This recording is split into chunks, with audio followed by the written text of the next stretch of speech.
Selamat pagi teman-teman Facebook yang saya cintai. Assalamualaikum warahmatullahi wabarakatuh. Pagi ini kebetulan saya sedang membaca buku 1001 Cara untuk Memberikan Imbalan kepada Karyawan, karangan dari Bob Nelson. Nah, sebenarnya dalam kita memahami sebuah buku, untuk apalagi buku bahasa Indonesia itu bisa sangat cepat sekali ya. Jadi hanya dalam 15 sampai 30 menit kita bisa memahami, kalau saya bisa memahami hampir 300 halaman dari isi buku itu. Nah, caranya adalah Anda yang pertama eh, tekniknya menebak isi ya. Jadi kalau saya dalam membaca buku itu saya akan menebak isinya seperti apa ya, karena sudah banyak buku yang saya baca, jadi saya biasanya tebakan saya eh, banyak yang akuratnya. Jadi yang pertama kalau kita membaca buku, yang pertama kita lihat dulu bagian pengantarnya ya. Bagian pengantarnya isinya apa? Nah, misalkan di buku 1001 cara untuk memberikan imbalan kepada karyawan ini, isinya yang pertama bagian 1 adalah imbalan tidak formal. Kemudian yang kedua adalah penghargaan untuk prestasi dan kegiatan spesifik. Dan yang ketiga adalah imbalan formal. Nah, dari tiga hal ini berarti ada tiga bagian: imbalan tidak formal, penghargaan untuk prestasi spesifik, dan imbalan formal. Nah, dari situ kita coba menebak hubungannya antara bagian 1, bagian 2, dan bagian 3. Nah, itu bisa Anda lihat di pendahuluan. Biasanya di pendahuluan akan menjelaskan mengenai koherensi dari beberapa bagian itu. Nah, misalkan di sini Bob Nelson mengatakan ya. Nah, kita di pendahuluan kita bisa langsung mendapatkan poinnya, yaitu bahwa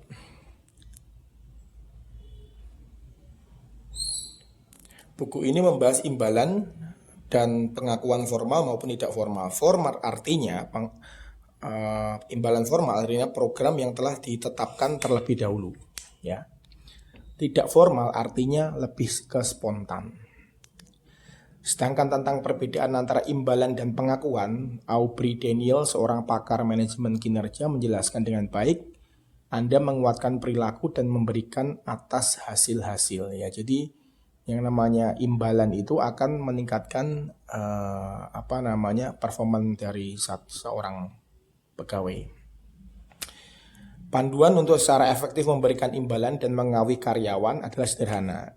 Yang pertama, kalau kita mau memberikan imbalan, yang pertama satu, mencocokkan imbalan dengan orangnya. Nah, mulailah dengan minat orang yang bersangkutan, berilah dia imbalan dengan cara-cara yang benar-benar memuaskannya. Ya, jadi kalau misalkan dia itu ibu rumah tangga, ya kaitkan dengan sesuatu yang bersifat keluarga. Jika dia senang dengan aktivitas sport, maka atau olahraga, maka imbalannya juga ada kaitannya dengan masalah olahraga dan mungkin tamasya. Mencocokkan imbalan dengan prestasinya, ya. Penguatan yang efektif hendaknya disesuaikan dengan memperhitungkan bobot prestasinya. Seorang karyawan yang menyelesaikan proyek 2 tahun hendaknya diberikan imbalan dengan cara yang lebih berbobot daripada seorang karyawan yang sekedar menolong kita. Jadi kalau yang pertama tadi kita kalau kasih imbalan kita harus tahu orangnya kebutuhannya seperti apa. Kemudian kedua adalah kita harus tahu seberapa tinggi prestasinya. Jadi tidak boleh kemudian memberikan imbalan sama untuk karyawan yang prestasinya berbeda. Nah, prinsip yang ketiga adalah dalam memberikan imbalan itu adalah bahwa harus memberikan secara spesifik dan tepat waktu. Kalau bisa imbalan itu bisa diberikan sesegera mungkin setelah perilaku atau prestasi yang diberikan anak buah itu berhasil ya. Misalkan kalau saya biasanya memberikan imbalan berupa bonus bulanan itu setelah laporan bulanan selesai ya, kemudian kayak saya kasih insentif. Tidak mungkin saya memberikan imbalan itu menunggu misalkan 1 bulan berikutnya. Nah itu momen dari imbalannya itu kemudian menjadi kurang dahsyat. Nah itu prinsipnya dalam memberikan imbalan. Apa tadi? Yang pertama, kita harus tahu orangnya itu kebutuhannya spesifiknya apa. Kedua, harus tahu bahwa imbalan itu harus adil, nggak boleh orang yang lebih tinggi prestasinya diberikan imbalan yang sama atau sebaliknya. Dan ketiga adalah harus punya spesifik waktu, ya, jangan menunda-nunda.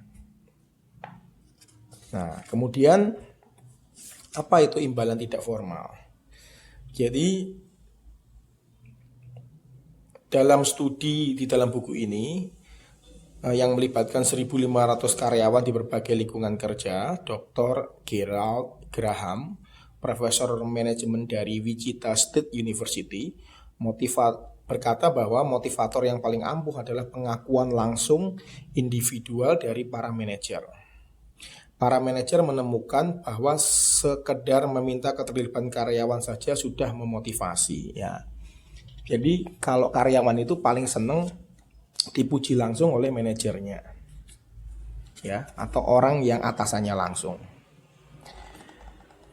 Studi Graham menemukan 5 teknik memotivasi paling utama, ya. Yang pertama, manajer secara pribadi mengucapkan selamat kepada karyawan yang memiliki kinerja baik. Kedua, manajer menulis memo pribadi tentang kinerja yang baik tersebut, ya. Kemudian yang ketiga, organisasi menggunakan kinerja sebagai dasar dari promosi. Kemudian yang keempat, manajer secara publik mengakui karyawan yang memiliki kinerja baik tersebut. Dan yang kelima, manajer mengadakan pertemuan-pertemuan membangun moral untuk merayakan kesuksesan. Nah, jadi manajer-manajer kita di kantor harus terbiasa untuk memberikan ucapan terima kasih, kemudian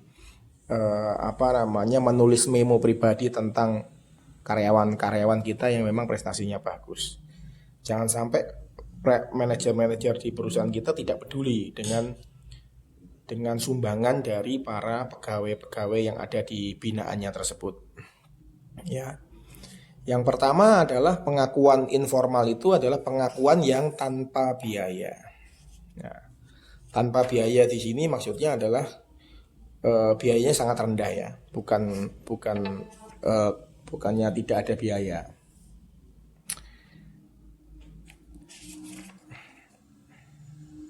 Nah, di sini sekali lagi riset dari Dr. Gerald Graham di sebuah penjuru Amerika Serikat menyimpulkan bahwa jenis imbalan yang paling disukai para karyawan adalah pengakuan spontan secara pribadi dari penyelia mereka, dari manajer mereka. Dalam studi baru-baru ini terhadap para karyawan Amerika, 63% responden membuat peringkat tepukan di punggung sebagai insentif yang bermakna. Jadi sekedar manajer itu memberikan tepukan punggung, "Hey, kamu kerjanya bagus, terima kasih," itu saja sudah membuat 63% pegawai merasa berharga, ya. Nah, kemudian ada lagi satu cerita di dalam buku ini, ada yang namanya Mr. Floren, ya, dia adalah atasan di sebuah organisasi, ya. Floren ini memberikan satu kartu ucapan, ya, yang dituliskan dengan grafir yang bagus dengan tanda tangan pribadinya. Tulisannya adalah, "Terima kasih, hasil kerjaanmu bagus." Hanya seperti itu. Dan itu kartu ucapan itu diberikan kepada para karyawannya. Di luar dugaan, Floren itu teknik Floren ini membuat para manajer dan stafnya antusias dan menyambut baik dari kartu ucapan itu. Dan mereka kemudian merasa dihargai meskipun hanya merupakan kartu ucapan, ya. Nah, seperti itu. Nah, saya pernah mengalami sendiri ketika misalkan ada bos saya dulu di perusahaan saya memberikan satu buku, ya, kemudian dengan tanda tangan beliau dan kata-kata motivasi dari beliau. Itu menurut saya itu sudah sangat berharga sekali. Padahal berapa sih harga buku, ya? Namun karena buku itu diberikan oleh atasan langsung sebagai bentuk perhatian, dan buku itu masih saya simpan sampai sekarang. Bukan karena bukunya, tapi karena perhatian dan tulisan real dari bos saya itu. Nah, Anda bisa juga melakukan seperti itu kepada bawahan Anda. Nah, di sini juga di imbalan non formal ini ada beberapa tekniknya ya. Ya, misalkan di sini juga dikatakan juga bahwa ya, ada misalkan kita bisa memberikan surat ucapan ya. Kemudian ucapan pribadi melalui telepon, di telepon bilang terima kasih. Kemudian tempat parkir yang khusus untuk orang tersebut. Misalkan karena dia berprestasi, maka hari itu dia boleh parkir di parkir yang biasanya digunakan oleh para eksekutif. Kemudian karena dia berprestasi, kita kasih satu izin cuti 1 hari atau setengah hari kepada dia. Kemudian karena dia berprestasi, mungkin kita kasih juga bisa juga kita kasih idenya adalah misalkan kan memberikan langganan majalah tertentu ya, atau memberikan sertifikat, atau memberikan kesempatan makan bersama direksi, atau juga bisa memberikan souvenir khusus ya, kue atau kartu atau lencana penghargaan. Nah, kalau saya kebetulan di perusahaan saya ini, saya biasa melakukan insentif yang informal ini adalah selain saya memberikan gaji bonus bulanan, biasanya memang saya mengajak makan. Jadi para pegawai saya yang luar biasa, khususnya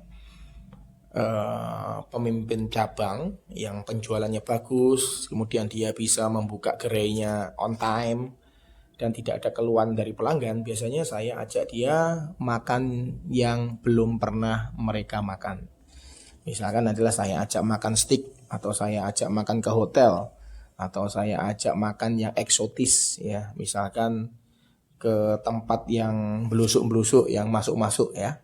Seperti itu. Karena sekarang kalau bagi saya wisata kuliner itu sesuatu penghargaan yang menarik, karena biasanya mereka akan foto-foto dan mereka akan pamer. Nah, unsur pamernya itu yang biasanya membuat mereka lebih dihargai gitu ya. Wah, keren kamu diajak makan bosmu di social house misalnya. Oh, kamu keren diajak makan bosmu di satu gitu ya. Seperti itu. Jadi bukan ke makanannya, tapi efek impact sosialnya.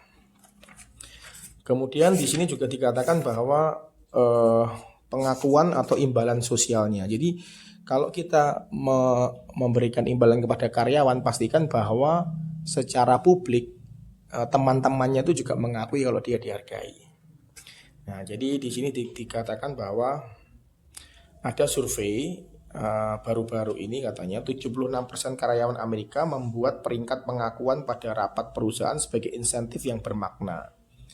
Di Blanchard Training and Development di Escondido, California, pada akhir setiap rapat perusahaan, para karyawan saling memberikan pujian publiknya.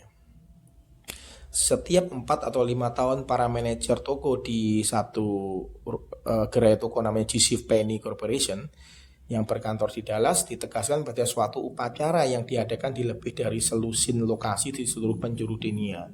Pada upacara itu diikrarkan janji kepada prinsip-prinsip dasar perusahaan, dan pada penutupan acara setiap rekan yang baru ditugaskan diberi sebuah lencana singkatan dari Honor, Confidence, Service, dan Corporation. Jadi dalam teori sumber daya manusia ini ada yang dinamakan adalah pesta selebrasi ya. Jadi akan lebih baik jika Anda memberikan imbalan kepada karyawan itu, Anda pastikan bahwa karyawan lain itu mengetahuinya. Misalkan dengan Anda mengumpulkan dalam satu forum, kemudian memanggil dia ke atas panggung dan Anda berikan satu hadiah itu, entah ada hadiah buku, hadiah menginap di hotel, hadiah makan bersama direksi, atau apa ya, yang sifatnya adalah very personal ya. Saya pernah diceritakan oleh satu orang eksekutif di General Electric bahwa penghargaan yang paling tinggi yang mereka rasakan ketika bekerja di General Electric itu bukan masalah gaji, bukan. Tapi kata mereka, ya, salah satunya adalah Direktur General Electric Indonesia, Pak Hotasi dulu, adalah dia mengatakan bahwa selama karirnya hal yang paling monumental dan paling berharga adalah ketika dia diajak makan langsung sama Jack Welch, ya, pemimpin utamanya General Electric, dan kemudian di coach langsung selama 1 hari dengan Jack Welch. Nah, seperti itu. Nah, itu nilainya menurut dia itu sebuah pengalaman yang tak terhingga, dan itu bisa dia ceritakan berulang-ulang selama puluhan tahun, dan orang juga masih amazed sampai sekarang karena ya kita tahu sosok Jack Welch memang salah satu selebriti di dunia bisnis dan manajemen, bukan?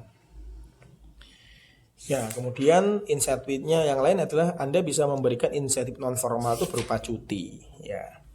Jadi misalkan ada karyawan Anda yang Anda berikan tugas selama 2 bulan untuk satu proyek, kemudian dia menyelesaikan waktu hanya dalam jangka waktu 1,5 bulan.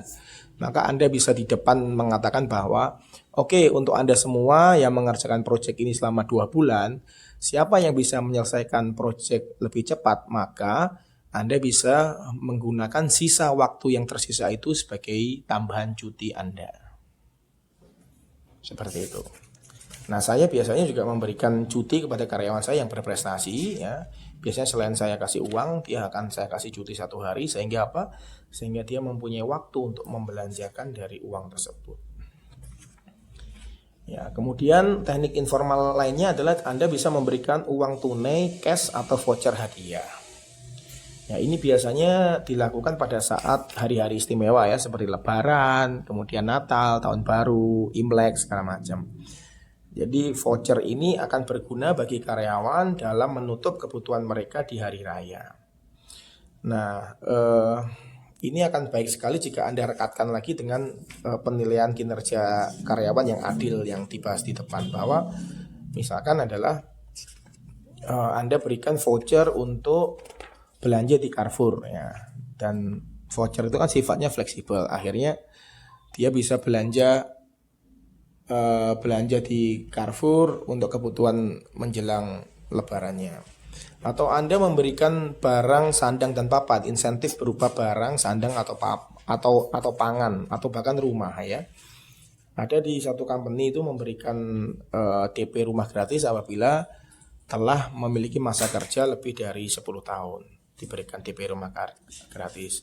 Kemudian kalau di tempat saya biasanya saya berikan sandang dan papan ini berupa makanan, ya. Jadi untuk satu grup cabang dari bisnis saya itu saya berikan makanan, baik itu apakah sekotak Indomie atau sekedar sekotak kongguan segala macam, untuk mereka bisa camil-camil, mereka bisa snack, ya. Karena kalau tidak diwujudkan dengan makanan, kalau dikasih uang, mereka pun akhirnya beli rokok gitu. Dan kalau sudah beli rokok, mereka nggak makan. Dan kalau mereka tidak makan, mereka menjadi kurang berenergi. Kalau menjadi kurang berenergi, mereka kurang bersemangat. Jadi pastikan barang-barang yang Anda berikan itu memang meningkatkan produktivitas mereka. Kemudian berikan juga barang yang berupa piala atau piagam. Nah, ini bisa dikaitkan dengan tadi reward yang sifatnya formal tadi, uang, ya. Sifatnya kebendaan tadi juga Anda bisa tegaskan lagi dengan piala, ya. Ya, nah kalau saya paling senang dikasih piala. Jadi piala-piala saya biasanya saya pajang di Wall of Fame di rumah saya. Nah, piala-piala ini juga ada yang sangat didesain, sangat menarik atau sangat mahal, sehingga karyawan itu mempunyai eagerness, mempunyai mimpi untuk mendapatkan piala itu, ya. Dan piala itu karena bukan piala yang sembarangan. Kemudian acara perayaan, ya. Acara perayaan ini adalah insentif yang menarik juga. Misalkan adalah bagi yang ulang tahun kemudian dirayakan bersama-sama, ya, sudah dibikinkan budgetnya.